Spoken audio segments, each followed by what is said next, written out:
The question is, as on the order paper, Minister Justin Tomlinson. Thank you, Madam Deputy Speaker. We are in extraordinary times. The coronavirus pandemic is the most serious public health emergency that our nation has faced for a generation.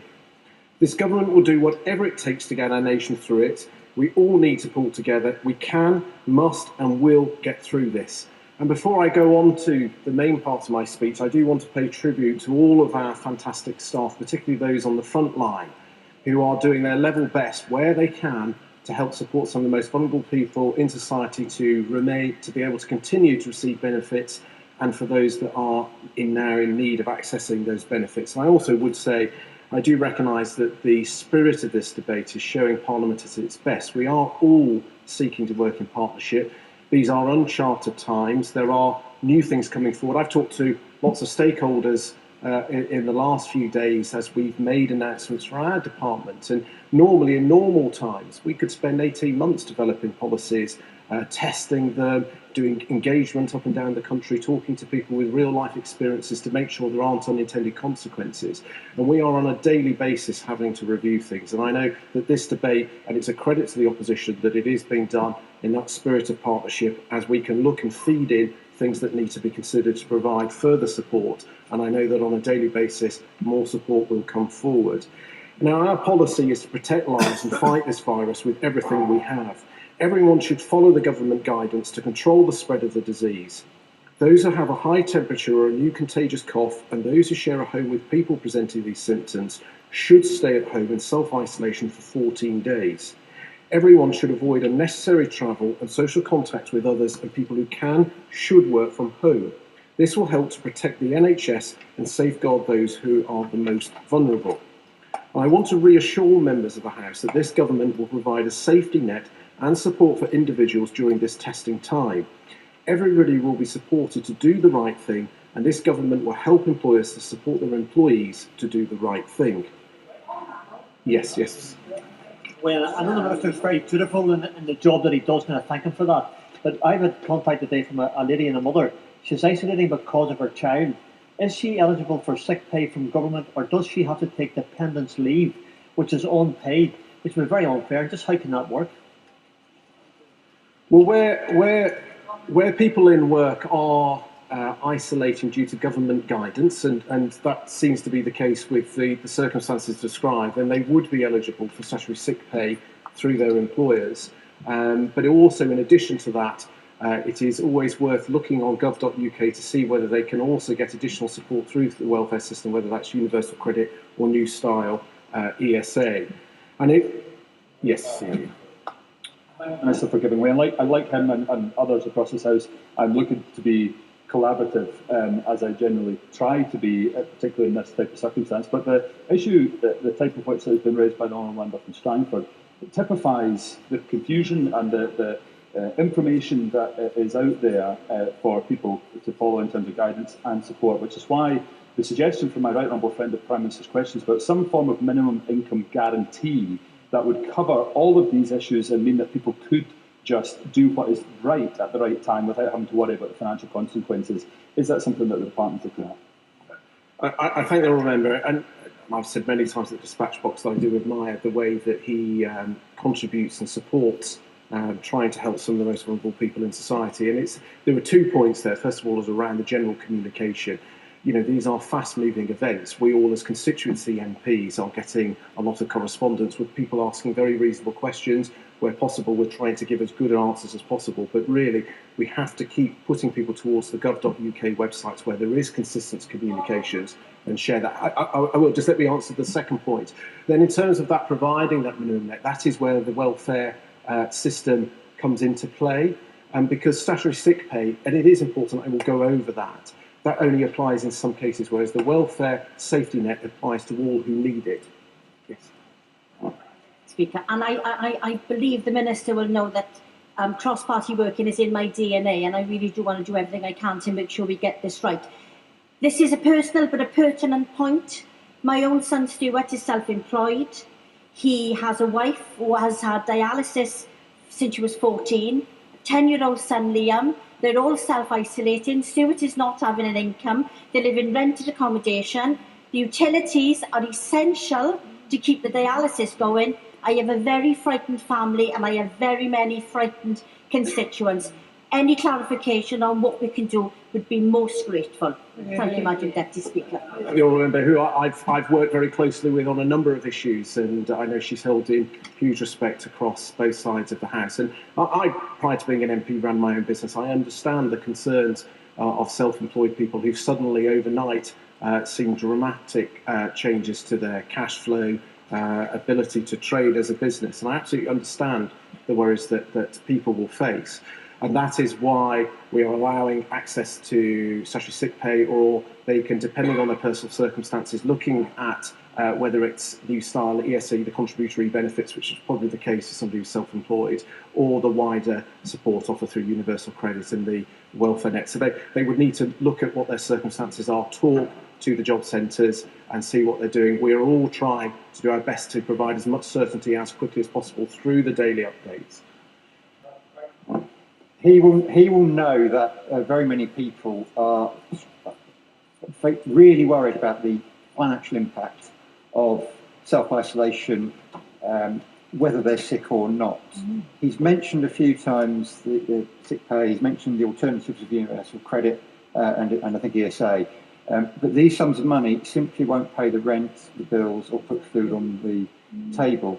He also mentioned the speed with which action is needed, and how much faster his department is having to react than normal.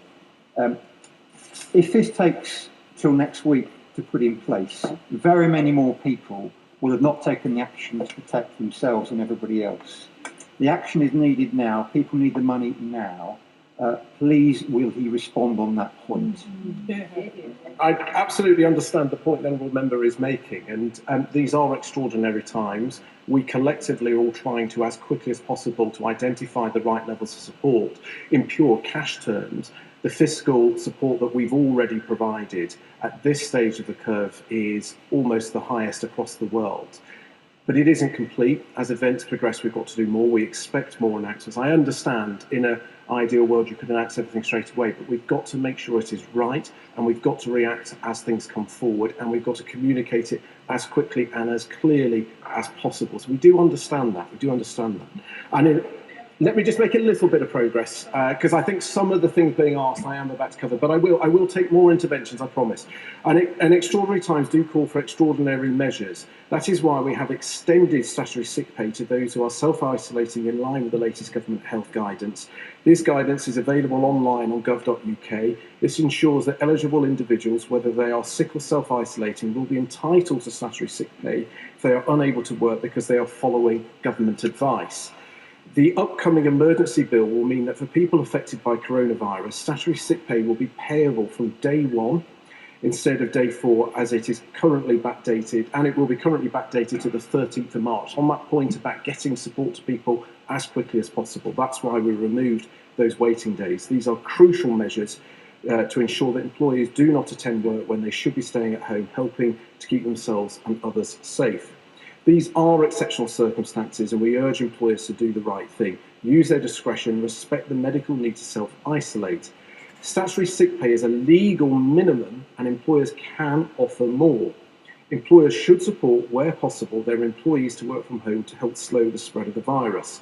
If employers do feel the need to require evidence, people are advised to self-isolate for coronavirus will soon be able to obtain an alternative to the fit note by contacting NHS 111 rather than visiting a doctor. We are all aware of the need to protect the GP surgeries so they can concentrate on the key areas of work. And accordingly, the government will ensure that businesses are supported to deal with the temporary economic impact of the outbreak of coronavirus. Small and medium enterprises are at the heart of our economy, symbolising the hard work and enterprising spirit of our nation. To support these employers with the increased costs of sick pay, the emergency bill will legislate that so that employers with fewer than 250 employees can reclaim up to 2 weeks statutory sick pay paid for sickness absences relating to coronavirus. This includes those who are required to self-isolate in line with government guidance, and this measure could provide over £2 billion worth of support for up to 2 million businesses and will be crucial in ensuring that our economy keeps running. This is in addition to other measures to support businesses outlined by the Chancellor yesterday.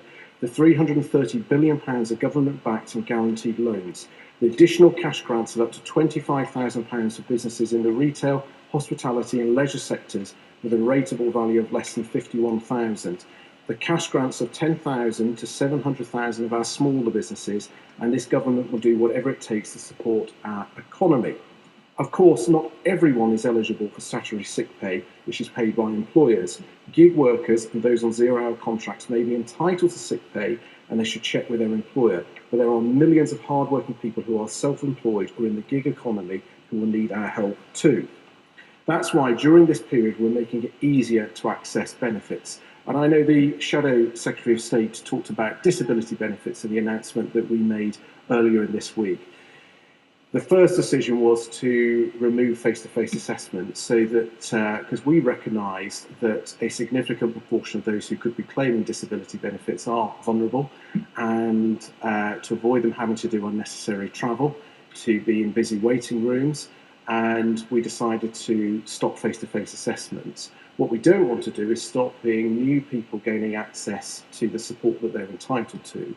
So we are seeking to continue to do paper-based reviews and telephone reviews, but prioritising those who are new claimants and looking on a daily basis in terms of the workforce. Yes. Minister, for giving way, and I very much agree with the policy that he's just setting out, but can he clarify what the intention is about reassessments? He'll know that Mind and I think one or two others have suggested that reassessments ought not to be going ahead at the moment, partly because it's very difficult for people to get medical evidence in support of their reassessment claim at a time when doctors are very busy with something else. And I absolutely understand that point, and the Honourable Member and I discussed this when we first made the announcement. The reality is the absolute priority has to be new claimants seeking to get support through the various benefits, the disability benefits system. So we are looking at that on a daily basis, what we can do. I don't envisage that we will be able to do much beyond that. But what I want to make sure is that those new claimants are able to do that, which is why right at the beginning of my speech, I pay tribute to the fantastic work of those who are working on the front line, who, like all people, are anxious about events, but are still, where they can, coming in to make sure those vulnerable people in society are able to access the support that they are entitled to. And those not... Yes, of course, yeah. Thank the Secretary of State for giving way. He talks about statutory sick pay as being part of the safety net, and he recognises then as such as a safety net, it is a benefit, if you like, of last resort, and he talks about the way in which companies can offer more. But does he therefore recognise that in this unprecedented situation, when so many people are likely to find themselves either by choosing to self-isolate or being obliged to self-isolate in the position of claiming statutory sick pay, that the level is not appropriate to drive the right behaviours or to support people? It is no longer a question of last resort. It is a question of supporting significant proportions of our population, and so it needs to be at a higher level. You'll remember, I'm not the Secretary of State. It's very kind to elevate me to such a lofty position. That's not something that applies. But the broader point, the Chancellor has made it very clear that we will continue on a daily basis to look at what additional support. The government will do what the government needs to do to protect the vulnerable in society and to keep our economy going. And that's why I know many members today will raise very important points. But as a broad principle, the safety net is the wider welfare support, looking at an individual's personal circumstances and tailoring the level of support to them so we can target help to the most vulnerable in society. And those not eligible for sick pay, including those who are self-employed, are able to make a claim for universal credit or contributory employment and support allowance. And last week we laid regulations to ensure that the contributory employment and support allowance is now payable from day one, removing the 7-day waiting days for people self-isolating on government guidance or ill with coronavirus. Claims can also be made over the phone without the need to contact their doctor to get a fit note. Those in self-isolation or sick with coronavirus who make a claim to universal credit can receive up to a month's advance up front without physically attending a job centre. Everything can be done by phone or online, and that is a welcome position. Yes. What metrics has he taken to ensure that those phone calls are dealt with in a timely manner. There's always complaints about people having to ring and ring and ring and not get an answer. Well, friend, and you know, we would anticipate unprecedented demand, and that is why part of the reason that we have looked to see work that we no longer need to do during this period, for example, the announcement to end the face-to-face assessments for disability benefits, to move those health professionals onto the telephone systems to make sure that we can cope with the demand coming in, and actually then removing the need for people to unnecessarily visit job centres. So that is something that we are keeping a very close eye on a day-to-day basis. We are also now removing the minimum income floor for self-employed universal credit claimants who have to self-isolate or become ill as a result of the coronavirus during this period. These are the measures, Madam Deputy Speaker, that we are taking to ensure that people are supported throughout this difficult period. We've increased access to sick pay, easier to access benefits, support for businesses to protect people's jobs. This is a comprehensive package of support for some of the most vulnerable to society, but we are continuing to look at this by the day. The Chancellor's made it clear there will be further announcements, yes. The Minister for giving way. Two of my constituents who were both self-employed have had all their contracts brought to an end. They have a mortgage, they have two young children, and not surprisingly, like many of the other cases members have raised, they are very worried for the future. What support should I tell them the government is going to be making available to help their specific situation? I think I remember, and we're all having similar queries as constituency MPs. And the key is to keep looking at the gov.uk to see the announcements as they are made each day, so there is clarity about what they can and can't get. In this particular case, the Honourable Member talked about that they had a mortgage. Obviously, we've already made the announcement about the support for a mortgage holiday to protect people. And as part of the next step of our plan is to focus on providing support to people, their income and their jobs. And there will be further announcements. And that is shaped by all of us. As we flag up the issues being brought into our inboxes, that is what is helping shape. This is Parliament at its best through partnership working. And I hope that all members of the House will give all of the work that we are doing and all of our fantastic frontline staff are doing their full support. Yeah.